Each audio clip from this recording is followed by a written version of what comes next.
అందరూ కోటి ఎక్కడ అని అడుగుతున్నారు కదా, కోటిగాడి మీద ఎక్కువ ప్రాంక్స్ చేస్తున్నానని తట్టబొట్ట సర్దుకొని వాళ్ళ ఊరు వెళ్ళిపోతున్నాడు. ఏమైంది సార్, ఎందుకు వెళ్ళిపోతున్నారు సార్? మీకు మర్యాదలు సరిగా జరగలేదా? అసలు ఏం జరిగిందో చెప్పండి సార్, అది ఎంత పెద్ద ప్రాబ్లమ్ నేను సాల్వ్ చేస్తాను ప్లీజ్. అసలు ప్రాబ్లమే నువ్వు. నేనా? ఇంకా మ్యాటర్ ఏంటంటే కోటిగాడు నాకు లీవ్ లెటర్ రాశాడనమాట పర్మిషన్ కోసం. అసలు ఆ లెటర్ లో మ్యాటర్ ఏముందంటే, ఓ రే కిట్టుగా, నువ్వు చేసిన ప్రాంక్స్ కి నా బాడీ బాగా అలసిపోయింది, కొన్ని రోజులు విశ్రాంతి కోరుకుంటుంది. అయినా ఇంతకు ముందు మా ఊరు వెళ్తే అందరూ నన్ను హ్యాపీగా పలకరించేవాళ్ళు, కానీ ఇప్పుడు నన్ను చూస్తేనే నవ్వుతున్నారు. ఈ క్రెడిట్ అంతా నీదేరా, నీది ఆల్రెడీ పెద్ద మనిషే కాబట్టి ఆ మనసుని ఇంకొంచెం పెద్ద చేసి ఇంటికి వెళ్ళడానికి పర్మిషన్ ఇవ్వరా, నీ కాలు పట్టుకుంటా.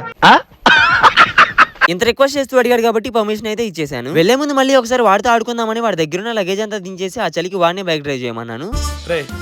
దేవుడు అనేవాడు ఉంటే నాకు ఓ రోజు వస్తుందిరా, ఆ రోజు నిన్ను నలిపేస్తాను. ఇంకా బస్ కి లేట్ అయిపోతుందని బండెక్కి బయలుదేరిపోయాం. అసలు నాకైతే కొంచెం కూడా చల్లట్లేదు, ఎందుకంటే నా ముందు సిఆర్ అనే ఒక పర్వతం ఉంది కాబట్టి. బస్ స్టాండ్ కి వెళ్ళగానే త్వరగా బస్ దగ్గరికి వెళ్దాం అనుకుంటే సిఆర్ గాడేమో ఈ లగేజ్ బ్యాగ్ ఇలా లాగుతుంటే చాలా బాగుంది, కొద్దిసేపు ఈ ప్లేస్ మొత్తం తిరిగేసి వస్తా అంటున్నాడు.